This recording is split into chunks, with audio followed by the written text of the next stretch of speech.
After Adam and Eve were sent out of the Garden of Eden, life continued outside paradise. They began to build families, work the land, and raise children. Eve gave birth to a son and named him Cain, saying, "With the help of the Lord, I have brought forth a man." Later, she gave birth to another son named Abel. Cain became a farmer, working the soil. Abel became a shepherd, caring for flocks. Two brothers, two paths, one tragic story that would change human history forever. In time, both Cain and Abel brought offerings to the Lord. Cain brought some of the fruits of the ground, the result of his labor. Abel brought the firstborn of his flock, offering the best portions.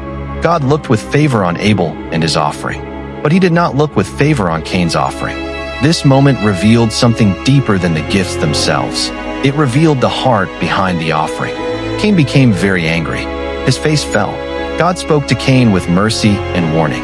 "Why are you angry? If you do what is right, will you not be accepted? But if you do not do what is right, sin is crouching at your door. It desires to have you, but you must rule over it." God gave Cain a choice.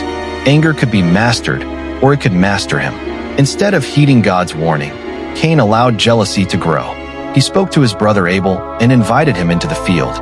There were no witnesses, no protection, only a heart filled with unchecked anger. This was the moment when temptation turned into action. While they were in the field, Cain attacked his brother Abel and killed him. This was the first murder in human history. A life ended not by accident, but by hatred.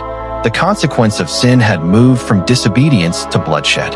The Lord came to Cain and asked, "Where is your brother Abel?" Cain replied with a hardened heart, "I do not know. Am I my brother's keeper?" But nothing is hidden from God. Abel's blood cried out from the ground. God pronounced judgment on Cain. The ground would no longer yield crops for him. He would become a restless wanderer on the earth. Sin always has consequences, not only spiritually, but physically and socially. Cain cried out, "My punishment is more than I can bear." He feared that others would kill him. But even in judgment, God showed mercy. God placed a mark on Cain, warning that anyone who killed him would face severe punishment. This moment revealed a powerful truth. God is just, but also merciful.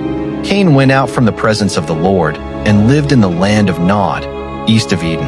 He lived with the weight of his actions, separated from God's presence. This exile mirrored humanity's deeper separation caused by sin. God did not allow the story to end in tragedy. Adam and Eve had another son named Seth, a child given to continue the righteous line. Through Seth's descendants, people began to call on the name of the Lord. Hope was restored. The story of Cain and Abel teaches us powerful lessons. Unchecked anger leads to destruction. Sin grows when ignored, but God's mercy remains, even in judgment. We are called to master sin, love one another, and walk in obedience to God.